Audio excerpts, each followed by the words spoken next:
Hello and welcome back to another Euro Fantasy video. Today we're taking a step back and we're going to go over my 5 main tips heading in to Euro Fantasy this summer. Now, if you're an experienced fantasy player when it comes to this format, whether it's Champions League Fantasy or you've played Euro Fantasy on the UEFA gaming app before, then these tips may be pretty straightforward to you. But if you are playing this for the first time, or you don't really play UCL Fantasy as much, or you're really just looking for some extra tips to give yourself the best advantage, then this is the kind of video that you want to be watching. So our first tip of the day is going to be that your bench 100% matters, because if you're a regular player of other fantasy formats such as FPL, you'll know that you can normally get away with a very cheap bench. You can maybe even have someone who's not even going to play as one of your bench players. That isn't the case in Euro Fantasy. Every single one of your bench players does matter, and just to show you why that matters, we're heading on to the UEFA Fantasy app, and you can see by the dates that everyone plays. If you're unaware of how the substitutes work in this game, essentially if any of your at any point any of your starting 11 players, you're able to sub them out for someone who plays at a later date. So this is why looking at the dates is so important, and then setting your bench up for players to be playing on a later date, having them on the bench is going to be so important as well. So this is my current draft as we're currently recording, and as you can see, especially it's more important with the goalkeepers. You do want to have goalkeepers playing on different days. So you can see I've got the Hungarian goalkeeper in here who plays on the 15th of June, and then we've got Lunin in here playing on the 17th of June. So for example, if Deboo's doesn't get too many points, maybe only picks up 1, maybe 2 points, then I'm able to sub him out and bring in Lunin here, who is still yet to play.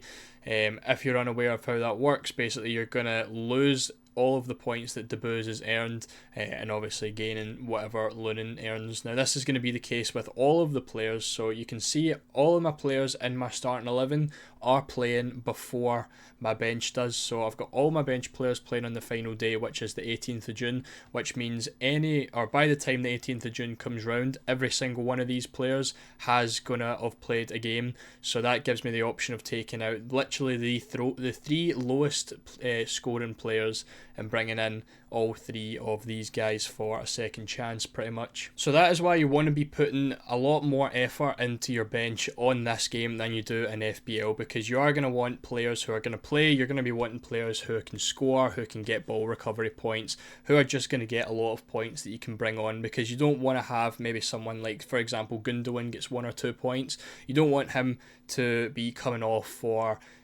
say like a Czech Republic player who isn't going to start, because you're just not really going to make any gains off of that, and you might as well just keep Gundogan on there for the 1 or 2 pointer. Whereas obviously if you've got, for example, Çalhanoğlu here on the bench, able to bring him on, someone who you'd expect to be scoring more than 2 points. Tip number 2 is going to be that you buy cheap goalkeepers. Now in this, and most fantasy setups to be fair, spending the extra money on the goalkeepers usually isn't going to be too worth it, because the point ceiling for goalkeepers is very, very low. Most of the time it's a clean sheet and a couple of save points, and that's as far as it gets for a goalkeeper, which in most cases anyone can really get. So I think as long as you're getting a starting goalkeeper, you want to be aiming for the cheapest possible price. Now just as an example of this, I'm using the same format, which is UCL Fantasy, and I'm going to go to Riznik here, who was the Shakhtar Donetsk goalkeeper and was only priced at 4 million. Now taking the group stage as an example, we can see he got 3-2, 2, 6 and 6, and that was only with 2 clean sheets against Barcelona and Antwerp. Now he got a total of 20 points throughout the group stages here, and again for only 4 million you're talking 20 points in the 6 games of the group stages. Now if I go to something like matchday 6, or no, I've got the same goalkeepers in matchday 6. Let's go to matchday 7, where we've got Raya here on the bench. Now he's 5 million, and we can look at his group stage points again. You can see 7 in there, 8, 10, 16 and 22 points. So for the whole extra million, Raya only picked up an extra 2 points throughout the group stages. Now obviously he didn't play in matchday 6, so there would have been an extra couple of points, but let's say he picked up even 3 or 4 points in that. For 6 points, is that really going to be worth the extra million that you're paying. Personally, I don't think so when you can make such a big upgrade outfield for the same price. For example, a million takes you from a 6.5 midfielder to a 7.5 midfielder. Can look at Ter Stegen as well, someone who is even more expensive at 5.5 million. Looking at his group stage points, he picked up 13, 15 and 18, and he obviously didn't play those last two games as well. So you can imagine if he played the last two, he probably would have finished on about 25, 26 as well. When you're talking about a team, Shakhtar Donetsk, who isn't expecting to be keeping a lot of clean sheets, and obviously he still picked up those 20 points that he did. So he's outscoring Ter Stegen. Obviously he didn't play two games, but he's still getting close up there with the more expensive goalkeepers. Now obviously it is going to be a little bit different when you're picking maybe a more expensive goalkeeper that plays for a fantastic defence that's expected to keep maybe 3 clean sheets throughout the Euro group stages. So just off the fact that someone like a Ter Stegen is only picking up 6, maybe like 5-6 extra points, obviously if he was to play these two games more than someone who is $1.5 million cheaper, again you could upgrade the likes of, for example, Sané is 9 million here. That's a big difference from someone who is only 8 million. You know by the prices of how obviously Euro Fantasy is priced and how big a difference that is, but for me I just don't think it's going to be too worth going for the more expensive goalkeepers, because it doesn't look like there's going to be a really good defence throughout the tournament that's going to keep lots of clean sheets in the group stages. Now, tip number 3 is using your chips early. Now, if you've watched the chip strategy video, you'll kind of know what I'm talking about, in the fact where the chips, obviously you get the limitless and you get the wildcard chip. Now, you want to try use these as early as possible because it's essentially free hits for any game really, but in the group stages is where the weaker teams are playing, and there's obviously more games as well. So you want to be using your limitless to get the maximum budget against for teams who are playing against weaker teams. Obviously, if you're going to be keeping your chips for the likes of the semi-finals and the finals, that's when it starts to get a little bit questionable, because you're going to have basically the same team as everyone else. Obviously, by the time it gets to the semi-final, people are going to have used their chips already and they're going to have full starting 11s. Now, what are the chances that your starting 11 is going to be much different to someone else's starting 11 when there's only 4 teams left in the tournament, for example? So the two chip strategies that look pretty viable right now is going to be the wildcard in match day 2 and the limitless in match day 3, which again using both chips in the group stages as early as possible, and then the other one is using the limitless in match day 3 and then saving the wildcard for the quarterfinals, which also does look like a pretty decent option. Obviously with the round of 16 you get 3 transfers, I'm sure, before heading into the quarterfinals, so if there's any upset, keeping that wildcard would be a pretty good move. But it is still a gamble. You are gambling on the fact that there will be upsets in the round of 16. I do think it is more of a viable option to use the wildcard in match day 2 and make the best use of all of the easier fixtures for each of the teams. So that is why I do believe you should be using the chips early. It's something I've always done when playing UEFA, UCL and Euro Fantasy. Now, and tip number 4 is going to be splitting your team in the later rounds. Now, what I mean by this is when it comes to the semi-finals and the finals, obviously this is a tip that you aren't really going to need for the group stages. This is more for the really late stages. It's splitting your team up so that you have the maximum amount of players with your transfers heading into the next round. So again, I can use UCL Fantasy to better demonstrate this. And as you can see, we're looking at this. This was basically my semi-finals team now. Obviously 4 teams left in the competition and we have 5 transfers before heading into the final. So basically you know that as long as you've got more than 6 players available, you can field a starting 11 for the final. Now obviously the bench doesn't matter whatsoever in the final because there's only one match day, so you really just need 11 players.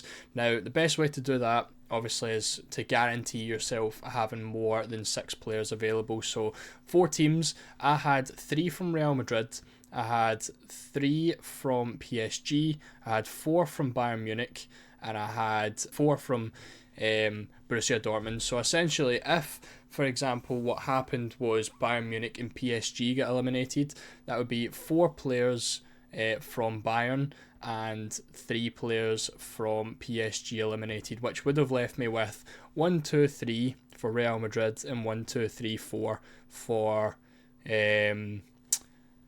Borussia Dortmund, which is 7 available players for the final.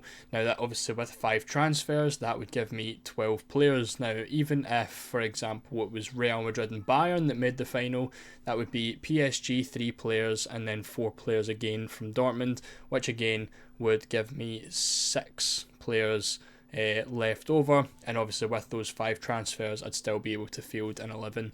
Now if it was the opposite way around and it was Bayern Munich and PSG that made the final, then I would still have Kane, Kimmich, Sané and Kim, 4 players, PSG, Vitinha, Hakimi and Mbappe, 3 players. So again, 7 players available, 5 transfers would have got me the 11. So as you can see, kind of just splitting your team up in a way that if there is going to be an upset, you're not going to be screwed when it comes to the later rounds. Now, it does work best in the semi-finals, of course, because there is only 4 teams available.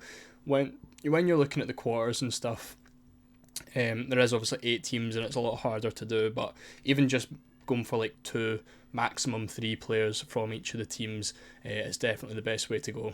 And the final and 5th tip is going to be that ball recoveries are important. Now, this could be something that a lot of new players just look over. It's not really a main stat that's involved, but realistically, as I've been mentioning in previous videos, you're talking 2-3 extra points a lot of the time for some extra players. Now, obviously, you don't want a player who is just going to be getting ball recoveries. You want to be getting players who are starting, players who can keep clean sheets, players who have attacking potential as well, and you also want to make sure that they are pretty decent for ball recoveries. So my best example would be someone like Ilkay Gundogan for Germany. Now, he is playing in more of an attacking role, guaranteed to start as he's the captain. He's on penalties as well, and he does get some pretty decent ball recovery stats as well. So even if he doesn't get an attack in return, you are still hoping for 2-3 extra points when it comes to ball recoveries. Now, if you don't know how it works, for every 3 ball recoveries a player gets, they do get an extra point. So again, you're talking maybe 6-7 ball recoveries is an extra 2 points, which is just about the equivalent to an assist every single game as well. So if you've got players who are doing this in every game, they're obviously going to massively stack up those points. And that is going to wrap up this video. Hopefully you learned at least something in this one, and at least one tip was helpful. This is more catered to the beginners who are playing this format for the first time, but hopefully if you are even used to the game, at least one of those tips were pretty helpful to you. But again, if you liked the video, make sure to subscribe if you are new. Make sure to drop a like as well, and let me know in the comments if there's any of your top tips that you would like to leave for anyone else as well. Make sure to join the mini league just below as well. We are just about at 600 members, which is huge, so make sure to join that up, and I will see you all in the next video.